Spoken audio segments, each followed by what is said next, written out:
Hey everyone, we want to make a video covering all the myths surrounding caffeine, pre-workouts, alcohol, sugary foods, meditation and yoga, the balance between all that.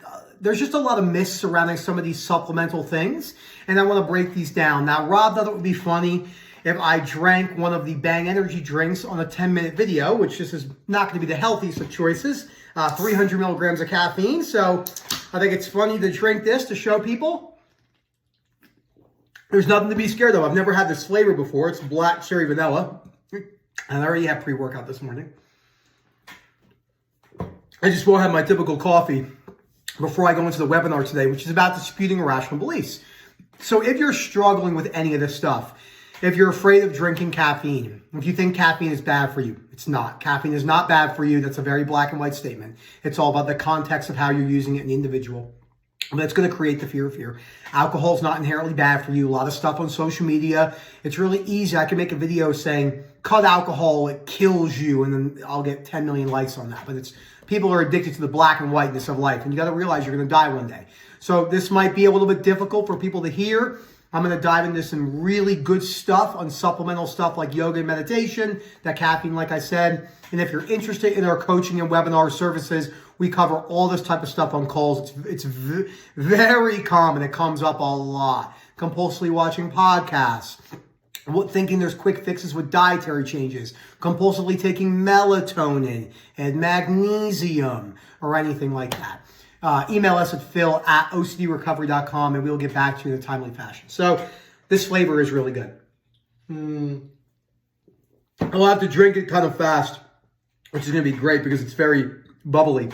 So I was a little bit different than most people that came in with caffeine related fears. Mine was a compulsive usage, which is typical to the way I lived my life in many ways. I was very unbalanced. I don't believe in balance as a whole. I think balance is based off fear of fear. I don't meet a lot of people who are successful in anything in their life who practice this ultimate realm of balance, and I just don't think it's a good thing to strive for. I think it's better to strive for moment-to-moment satisfaction in pursuit of a long-term goal and wearing all the ups and downs achieving that goal. You know, say one goal could be, keeping a 30-year marriage, and there's going to be lots of ups and downs and fights. It's not going to go well in many scenarios, and if it's being done properly, in my opinion, there's not like a correct way to properly, but you're talking about stuff in a non-compulsive way. So I drank, multiple pre-workout drinks a day and energy drinks and caffeine and coffee. And I like the addictiveness to it. But a lot of people think this stuff is really bad for you. And, it's interesting when we look at how we are as a society when someone will say something like, oh, caffeine is bad for you, but then they'll drink 4 nights a week. Or, oh, caffeine and alcohol is bad for you, but then they're say maybe really overweight with poor lifestyle factors. So humans are quite hypocritical. It's actually really part of our nature in many ways, where we really talk the talk and not walk the talk, which we can accept that. It's easier to do that. So it's understandable why people do that.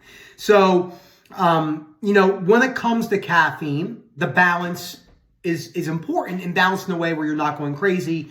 Some days I drink more caffeine, some days I don't. Sometimes I have coffees at 5, 6 o'clock. I've made all the progress that you're looking to make while consuming caffeine drinks throughout the entire time. So it is something that is important to break down. I always joke around and say the world right now is slowly moving to one gigantic realm of being a hypochondriac, and it's so unhealthy for you psychologically. The perfect sleep, the perfect caffeine, the perfect workout, deloading. You're training too hard. You're not training hard enough. You're eating too much sugar. You're going to have to make those moment-to-moment basis where you're like, oh, maybe I'm doing this a little bit too much and back off. Maybe I'm not, etc. Never knowing if you're making the right decision or not. So you can drink caffeine. It's all stemming from the fear of fear. And I'll say a lot of the fears in each of the things I'm going to talk about. Alcohol is the same way, based off the fear of fear. What if I lose control? What if it's not good for you? Alcohol is not inherently bad for you. Caffeine is not inherently bad for you. Yeah, it's a stimulant, but it's a drug, and alcohol is a central nervous system depressant. Stop listening to the people on YouTube. It's really important to do that. I mean, don't listen to me if you don't want to. But it is super important to have that balance. If you want to drink it, drink it. You have to ask yourself, the world is trying to live to 100 and 120, but if you're living to 100 years old and you're not taking any risk, you're not having some caffeine, you're not eating some cake or some cookies, you're not going out there having a couple memorable nights, drinking a little bit too much, and we're not talking about alcoholism. That's a totally different subject. We do see a lot of addiction with what we work with. We're obviously not speaking to you on that issue.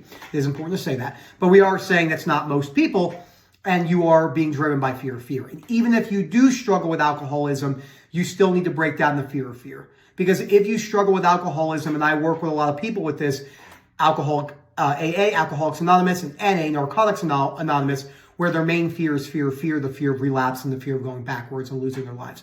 So it's the same principle, just on a much smaller scale.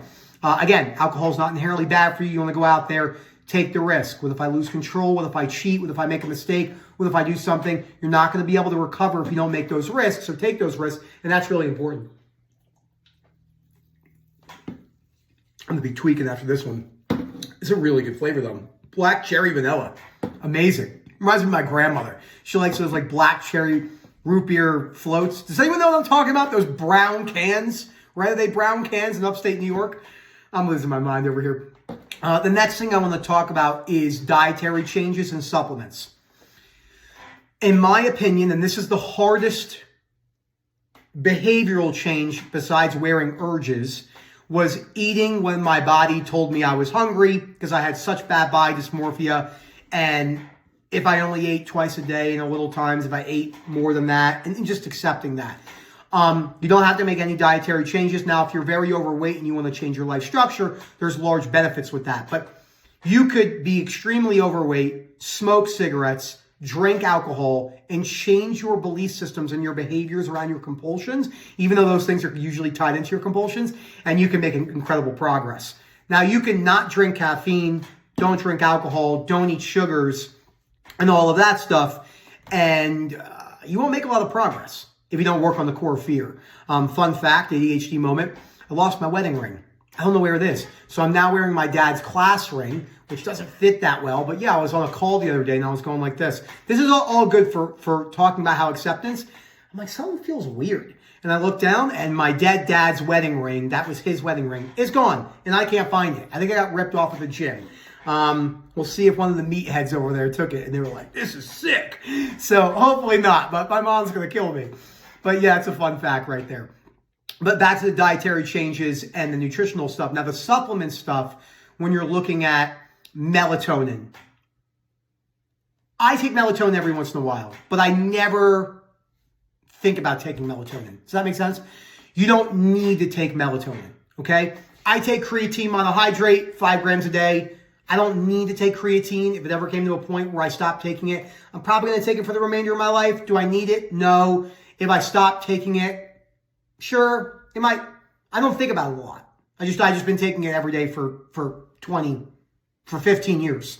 But melatonin is, you just got to be careful that you're not taking it in a compulsive manner where I'm so afraid to not sleep. You drop the sleeping medications, the Ambiens and the prescribed ones, then you're going to the over-the-counter ones. Because you can compulsively do that. You can have sugars. You can have sugary drinks. You can have cookies. You can have cake. You can have ice cream. You can have anything you want.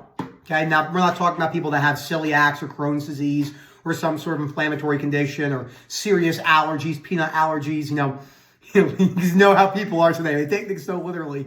Oh, I can eat whatever I want. They'll eat the peanut when they have anaphylactic shock. So, but it is so important to realize that you can have those things, and they're just the balance and accepting that you might not be balanced at times is really important.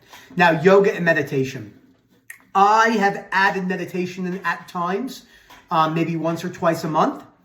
I usually fall asleep because I do it at night, so probably not the best habit.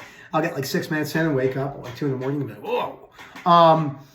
Yoga's great. I don't do a lot of static stretching. I do a lot of dynamic warm-ups for my workout, but I did yoga at Red Rocks a couple of years ago, which Rob likes to post those pictures in the groups. The problem is when you think you're going to see some sort of major changes from those things. Caffeine, alcohol, yoga, meditation, exercise, and dietary changes all have good benefits, pros and cons to your life structure.